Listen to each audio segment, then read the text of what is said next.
بسم الله الرحمن الرحيم نحمده ونصلي على رسوله الكريم اما بعد حکیم الامت مجدد الملت حضرت مولانا شاہ اشرف علی تھانوی نور اللہ مرقدہ کے ملفوظات کمالات اشرفیہ سے سنائے جا رہے ہیں۔ ایک صاحب نے عرض کیا کہ نماز کی پابندی نہیں ہوتی۔ فرمایا کہ اس کے دو علاج ہیں، ایک سہل یعنی آسان اور ایک مشکل۔ مشکل علاج یہ ہے کہ اپنے اوپر کوئی جرمانہ مقرر کرے جو نہ اس قدر زیادہ ہو کہ پابندی کے ساتھ اس کا ادا ہونا ہی مشکل ہو، اور نہ اس قدر کم ہو کہ نفس پر شاق ہی نہ ہو، نفس پر دباؤ ہی نہ پڑے، بار نہ ہو۔ یہ علاج تو مشکل ہے کیونکہ خود اپنے اوپر سزا جاری کرنا مشکل کام ہے۔ دوسرا علاج سہل یہ ہے کہ جس سے عقیدت ہو، جس سے محبت ہو، عقیدت ہو، جس کو بڑا سمجھتا ہو، بزرگ سمجھتا ہو، اس کے پاس کچھ دن رہے، اس سے انشاءاللہ خود بخود اصلاح ہو جاوے گی۔ فرمایا کہ تسخیر اور قبولیت عند اللہ میں یہ فرق ہے۔ تسخیر کا مطلب کچھ چیزیں اپنے اختیار میں آ جانا، جیسا آدمی سوچ لے ویسا ہی ہو جائے، تو یہ تو ہوا تسخیر۔ اور قبولیت عند اللہ، اللہ کے ہاں مقبول ہونا، ان میں فرق کیا ہے اس کو حضرت فرما رہے ہیں۔ تسخیر اور قبولیت عند اللہ میں یہ فرق ہے کہ جو عملیات وغیرہ سے تسخیر کی جاتی ہے اس کا اثر فوری ہوتا ہے، دیر پا نہیں ہوتا۔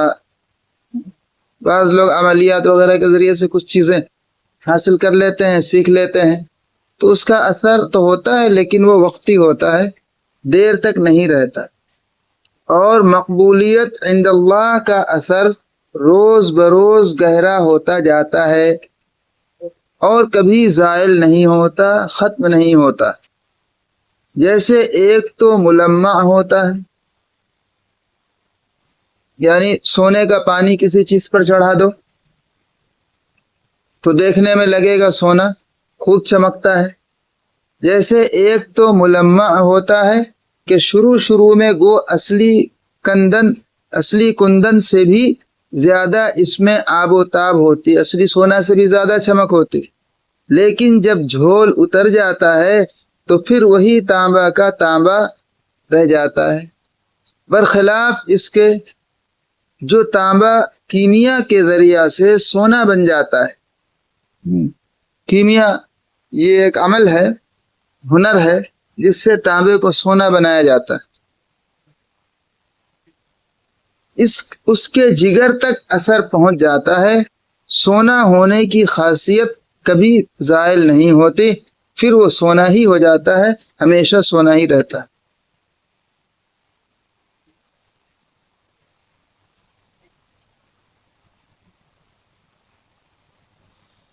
فرمایا کہ عورتوں کا عشق خواہ حرام ہو، یعنی غیر محرم سے محبت اور عشق ہو جائے۔ فرمایا کہ عورتوں کا عشق خواہ حرام ہو لیکن وجداناً اس کی ظلمت میں پھر بھی ایک قسم کی کمی ہوتی ہے، برخلاف امردوں کے عشق کے کہ اس میں ظلمت شدید ہوتی ہے۔ امرد بغیر داڑھی مونچھ والا لڑکا خوبصورت، اس کی محبت اور عشق یہ بہت شدید اس کی ظلمت ہوتی ہے، اس کی تاریکی بہت خطرناک ہوتی ہے۔ اور عورتوں کی محبت اگرچہ وہ بھی ناجائز اور حرام ہے، لیکن اس عورتوں کی عشق و محبت میں جو ظلمت ہوتی وہ کم ہوتی، اور امردوں کے عشق میں جو ظلمت تاریکی ہوتی ہے وہ بہت شدید ہوتی ہے۔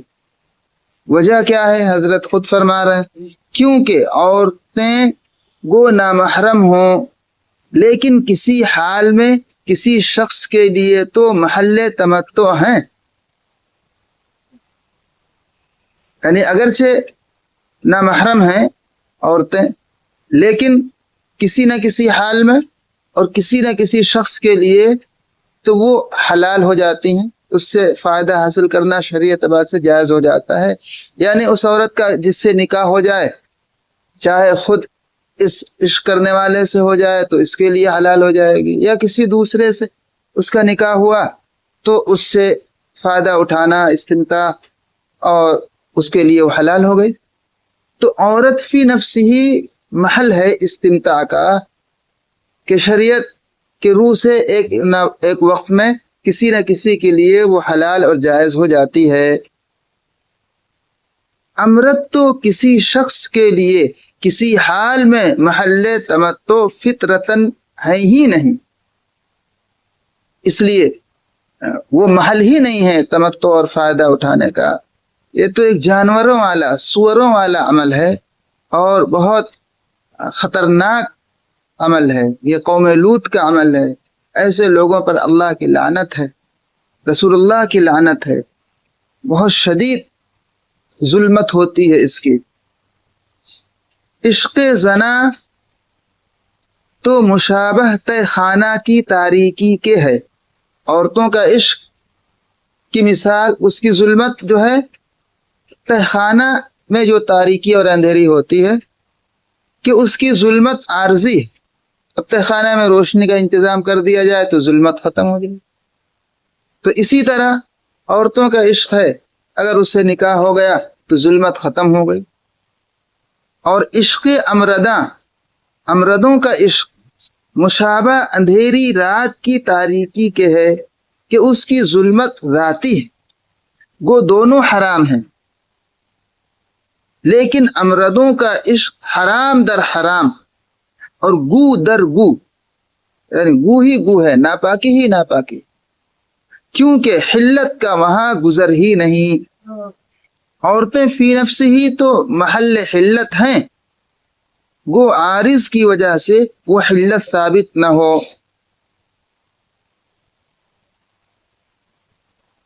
عشق مجازی یعنی مخلوق سے، کسی عورت سے، کسی مرد سے محبت اور عشق ہو جانا ناجائز طریقے پر، اس کو عشق مجازی کہتے ہیں۔ عشق مجازی کے تذکرہ میں فرمایا حضرت تھانوی رحمۃ اللہ علیہ نے کہ ایک بات بتلاتا ہوں جو مجھ ہی سے سنیے گا، یعنی یہ بات اور کوئی نہیں بتا سکتا، یہ صرف اشرف علی ہی کی زبان سے اللہ تعالیٰ نکلوا رہے ہیں، اس سے پہلے کبھی نہ سنی ہوگی یہ بات اب جو میں بتانے جا رہا ہوں، اور اول وہلہ میں سمجھ میں بھی نہ آئے گی یہ بات جو ہم بتانا جا رہے ہیں، لیکن سچی بات ہے، تجربہ کر لیا جاوے، فی الحال تقلیداً مان لی جائے۔ اس وقت تو آپ مجھ پر اعتماد کرتے ہوئے، حسن ظن رکھتے ہوئے اس کو مان لیجئے، اور بعد میں پھر اس کا تجربہ کر کے دیکھ لیجئے۔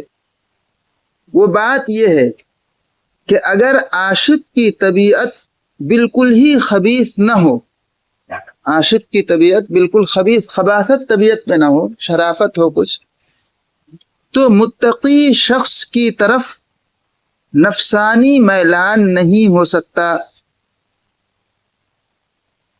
یعنی عاشق جو عشق مجازی والے ہیں، ان کی رغبت اور ان کا میلان نیک لوگوں کی طرف، تقوی طہارت کے ساتھ رہنے والوں کی طرف نہیں ہوتا۔ اس لیے جو بچے نیک طبیعت کے ہوتے ہیں، بغیر داڑھی موچھ والے، ان کی طرف بھی میلان نہیں ہوتا، اللہ تعالیٰ کی طرف سے حفاظتی انتظام ہوتا ہے، لوگوں کے دل کا میلان ہی نہیں۔ جو بچیاں، عورتیں تقوی طہارت کی زندگی گزارتی ہیں، پردے کا اہتمام کرتی ہیں، ان کی طرف بھی لوگوں کے دل کا میلان نہیں ہوتا، بری نظر سے ان کو لوگ دیکھنا نہیں چاہتے ہیں۔ اگر عاشق کی طبیعت بالکل ہی خبیث نہ ہو، تو متقی شخص کی طرف نفسانی میلان نہیں ہو سکتا، کیونکہ تقوی کا قدرتی اثر یہ ہے کہ وہ وقایا ہوتا ہے نفسانی میلان کا۔ تقوی کا قدرتی فائدہ اور اثر یہ ہے کہ وہ حفاظت کرتا ہے۔ بدنگاہی، دوسرے لوگ بھی اس پر بدنگاہی نہیں کرتے اور اس کو للچائی ہوئی نگاہ سے نہیں دیکھتے۔ خواہ تقوی کا دوسرے کو علم ہو یا نہ ہو، یہ اللہ کی طرف سے قدرتی نظام ہے۔ یہ تجربے کی بات حضرت تھانوی اتنے وثوق سے فرما رہے ہیں۔ عشق مجازی ہی کے تذکرے میں فرمایا کہ یہ سخت ابتلا کی چیز ہے، یعنی بہت خطرناک قسم کی آزمائش اور امتحان ہے یہ، اس سے بہت بچنا چاہیے۔ میں قسم کھا کر کہتا ہوں کہ اس معاملہ میں خود مجھ کو اپنا اعتبار نہیں۔ اب سوچ لیجیے، حضرت اقدس تھانوی نور اللہ مرقدہ جیسی شخصیت، مجدد زمانہ، یہ فرما رہے ہیں کہ مجھے بھی ان معاملات میں خود اپنے اوپر اعتبار نہیں، اپنے نفس پر مجھے اطمینان نہیں، اور چونکہ میں خود کوئی چیز نہیں، اپنے آپ کو کیا کہہ رہے ہیں دیکھ لو، اور چونکہ میں خود کوئی چیز نہیں، اس لیے میری حیثیت سے یہ بے اعتباری کوئی ایسی اہم نہیں۔ لیکن جو شخص مجھ کو بڑا سمجھتا ہے اور مجھ سے عقیدت رکھتا ہے، اس کے لیے بڑی عبرت کی بات ہے کہ جس کو ہم بڑا سمجھتے ہیں، جب اس کی یہ حالت ہے تو بہت ہی احتیاط رکھنا چاہیے۔ غیر محرم عورتوں کی طرف نظر نہ ہونی چاہیے، ان سے تعلقات نہیں ہونے چاہیے، بات چیت نہیں ہونی چاہیے۔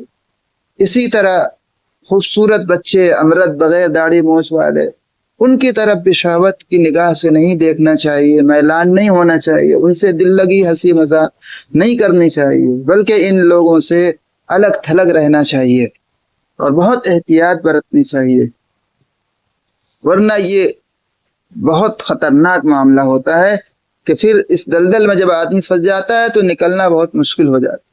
الامان الحفیظ، اللہ تعالی ہم سب کی حفاظت فرمائے۔ سبحان اللہ بحمدہ، سبحان نشہد ان لا الہ